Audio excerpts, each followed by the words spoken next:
Perkenalkan, nama saya Lukas Gabriel Simanjuntak. Saya di sini sebagai pembawa materi. Jadi, sistem imun tubuh adalah sistem daya tahan tubuh yang menyerang molekul atau bakteri jahat yang terpapar ke tubuh kita. Nah, dalam sistem imun tubuh ada yang namanya mekanisme. Mekanisme adalah sesuatu proses ataupun tahapan dari berbagai macam sistem imun tubuh yang ada dalam tubuh kita untuk menyerang bakteri.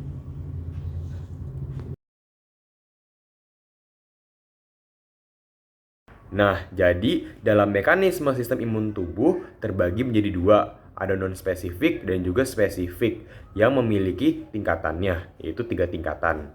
Jadi kalau non-spesifik ialah sistem imun tubuh bawaan yang ada sudah sejak kita lahir. Sistem imun ini ialah lapisan pertama dan lapisan kedua. Jadi ketika ada patogen yang terlalu kuat, mereka akan melawan sistem imun tubuh pada lapisan ketiga, yaitu sistem imun spesifik yang lebih kompleks dan biasanya dapat dihasilkan dari vaksin. Kulit adalah sistem pertahanan tubuh terluar, yang dimana kulit memiliki sel epitel. Nah, sel epitel ini ialah tersusun dengan rapat, sehingga mensulitkan patogen untuk menembus kulit. Lalu dalam kulit juga memiliki keratin dan sedikit air.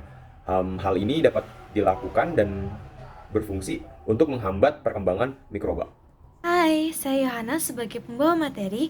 Di sini ada membran mukosa berfungsi untuk menghalangi patogen untuk masuk ke dalam tubuh karena memiliki lapisan licin. Selanjutnya ada rambut hidung dan silia, ialah salah satu jenis sistem pertahanan imun tubuh dalam bidang mekanis. Jadi, dalam rambut hidung dapat menyaring kotoran ataupun partikel-partikel asing yang masuk melalui apa yang kita hirup. Kalau Lalu ada silia pada trakea berfungsi untuk menyapu partikel-partikel asing dari lendir untuk dikeluarkan dari tubuh. Tahanan kimiawi. Sekret yang dihasilkan kulit dan membran mukosa mengandung zat-zat kimia yang dapat menghambat pertumbuhan mikroba.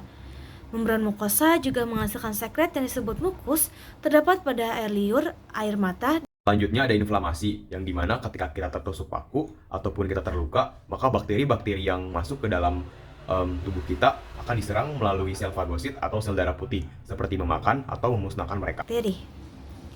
Sel-sel fagosit berfungsi untuk mekanisme fagositosis, yaitu mekanisme pertahanan yang dilakukan sel-sel fagosit dengan mencerna patogen yang masuk ke dalam tubuh.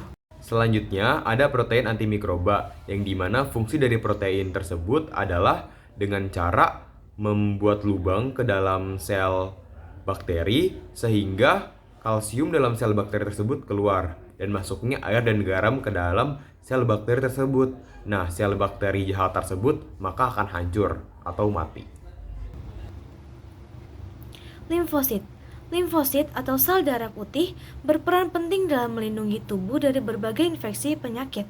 Di dalam limfosit terdapat sel B dan T yang dihasilkan dari sel induk di sumsum tulang. Mereka memberikan kekebalan terhadap invasi patogen dengan memproduksi antibodi. Selanjutnya ada antibodi, yang dimana ini sistem lapisan ketiga pada sistem imun tubuh kita, yaitu sistem spesifik. Nah, dalam sistem imun tubuh ini terdapat 3 mekanisme. Yang pertama ada netralisasi, yang dimana netralisasi ini sebagai penutup antigen yang aktif untuk menghindari patogen masuk untuk menginfeksi tubuh kita. Yang dimana sistem kerja antibodi dengan cara menggumpalkan antigen.